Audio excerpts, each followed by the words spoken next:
So for our second artist story time, I decided we would do a book about Andy Warhol. Andy Warhol was a really famous painter. He also did a lot of printmaking, and he was big during the pop art movement. Pop art was probably about the 1940s and about the 1960s. He was the painter that did the Campbell's Soup paintings that we've all done. And so the book is actually written by James Warhol, which is Andy's nephew. You'll notice that their last name is different, where Andy Warhol's name and then James Warhol, that's because Andy Warhol changed his name just for his artistry. But so let's go ahead and get started with this. Alright, so Uncle Andy's James Warhol.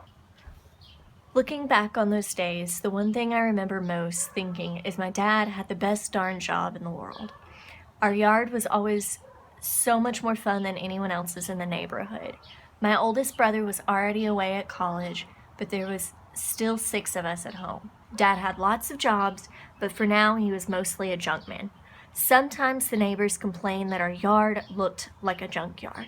So we see that James's family has collected all of these things. So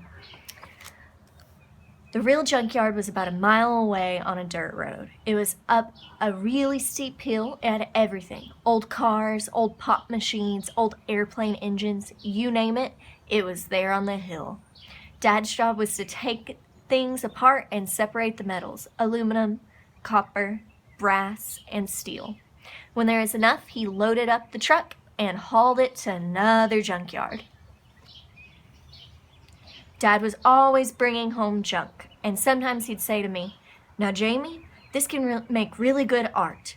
And then he'd put a bunch of it together in an interesting way. Mom was always yelling at Dad, "For Pete's sake, Paul, quit junking up the house!" And, "Paul, when are you going to get rid of this stuff anyhow?" But we liked playing in the junk. One day, Dad came home from work and announced, "It's time to visit Bubba and Uncle Andy in the big city. We'll leave tomorrow morning." And oh, were we so excited. It was not often we got to visit our grandma and our famous artist uncle in New York City, but we had a lot of getting ready to do. Dad had to work on the car. Mary, Lou, and Eva had to make sandwiches. Georgie and I had to pack up the car. And little Maddie and Marty, well, they didn't do too much. They were just in the way.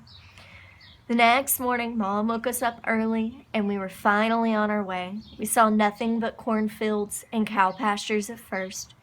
Then we counted down the 7 tunnels it would take us to get there. When we came to the last tunnel, we were all perked up. So now we see that they're in the city. And all of a sudden, the world became very different. There were giant buildings, honking taxis, and people going every which way. Dad slowly moved his way uptown to Uncle Andy's, and we can see their car full of the Warhol family. There we were, all 8 of us, standing in front of a huge black door, ringing the bell. After a long wait, the door unlatched and slowly opened. Uncle Andy peered out for a minute and then let out a long, "Oh!" Dad always thought it was best not to phone ahead so that it would be a surprise. It certainly worked. Uncle Andy was always very, very surprised. He showed us in and we made our way to the kitchen where our grandma was. Bubba drowned us in wet kisses as she always did, fixed us up a dinner of salamis, breads, and cheese. Soon all of the chattering and eating came to an end, and it was time for sleep. Uncle Andy showed us to our makeshift beds. I slept on the top floor of a propped-up old door covered with cushions. In the morning, I noticed I was surrounded by towers of soup boxes. I thought, Uncle Andy and Bubba sure ate a lot of soup. But that wasn't it at all. Uncle Andy didn't buy any of these soup boxes. He built them out of wood and painted each one. They were art and really important too, because Uncle Andy told us not to touch any of it. So we can see that all of these soup towers, so Andy Warhol had painted all of these, and you can see some of the paintings of dollars and Campbell's soup cans that he did. Artists like to gather a lot of stuff. Dad always remembered to bring Uncle Andy something interesting from the junkyard. This time, it was a giant magnet with a bunch of bolts stuck to it. Uncle Andy peered over his glasses at it really carefully, and after a pause, he said, "Oh, gee, wow." Then we really knew he liked it. He decided it should go right up by the front door. Uncle Andy had 25 cats, all named Sam. They were always hiding in the house that was just like a giant amusement park. It was perfect for hide and seek and racing. It wasn't long before the 6 of us were flying up and down the stairs and throughout all of the rooms like a band of wild monkeys. So we can see this is all Andy Warhol's thing. So there's just a ton of stuff happening. Uncle Andy thought everything was art in some way or another. That's why his house was so fantastic. Each of the rooms were filled to the brim with all sorts of neat things. So we see he has this carousel horse. He has like a penguin statue. He has another painting of another artist. Ventriloquist doll. Just tons and tons of stuff. This photo of this woman right here is actually one of a really famous printmaking thing that Andy Warhol painted.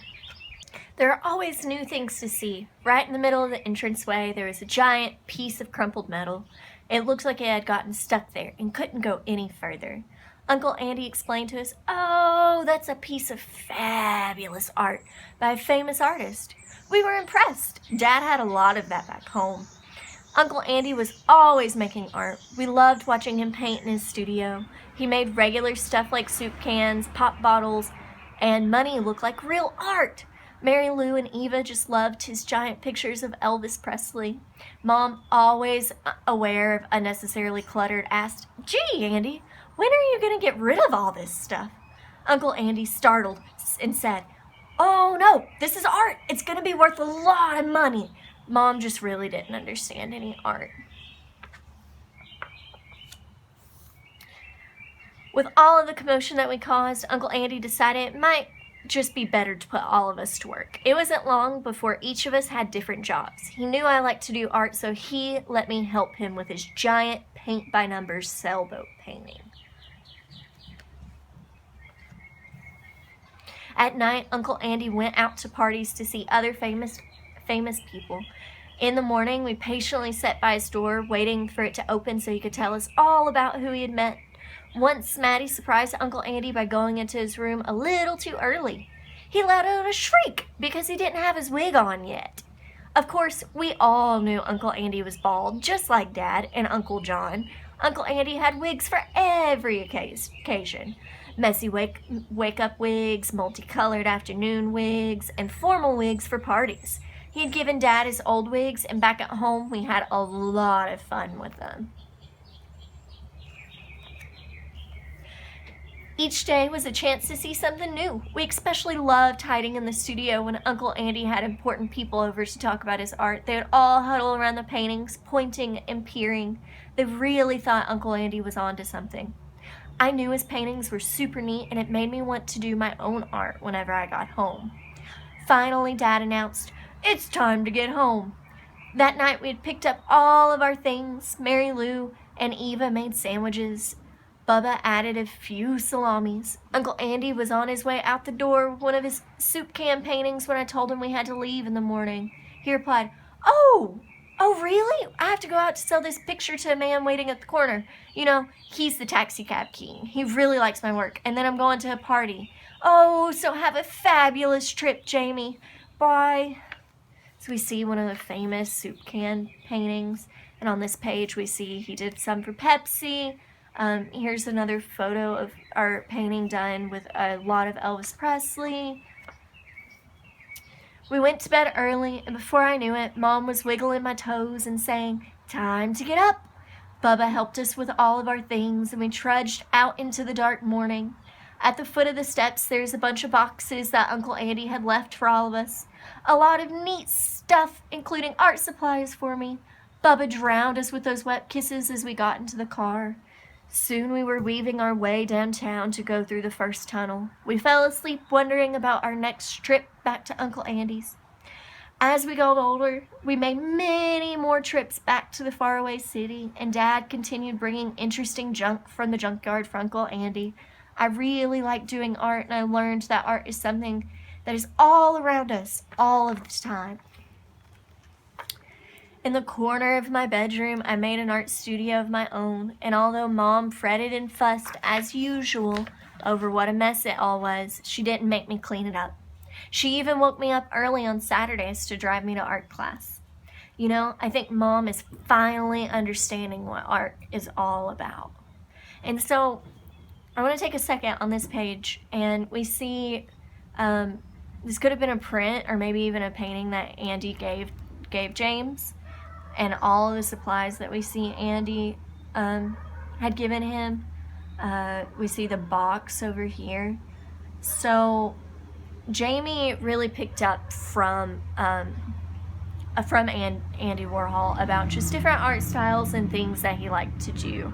I know a lot of you guys have mentioned to me about how your mom or your dad or your aunt, someone in your family that's important to you, has really got you into art. And so this could be a really great time to give them a phone call, ask them about what types of things they could draw, or learn from those people. You can also use this as a time to just kind of practice your own art. Andy Warhol really just kind of would take things and he would draw them over and over, or paint them over and over, and that's how he got so good at his own work. So you could use this time as a way just to keep building up and practicing on skills. For an art lesson, I think I'm gonna try and show you guys how to draw from perspective, which means using what we see and how to make something that's two-dimensional, so in a book or on a picture plane, look 3D. That'll probably be one of the next videos that I post, so just kind of keep an eye out for that. And then once you watch that video, just keep trying and practicing, and as you do it, it's going to get better and better. So keep an eye out for that, guys.